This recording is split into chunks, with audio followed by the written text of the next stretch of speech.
Canım iste canım bile sana kurban yar. Yıldızlar yerinde güzel bırak dursun yar. Saçlarımı ellerinle okşa yeter yar.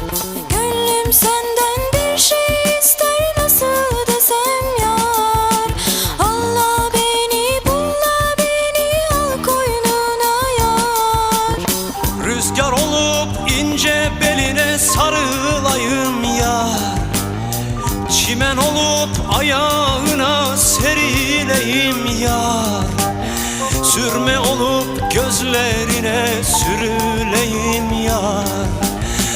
Canım iste canım bile sana kurban yar. Allah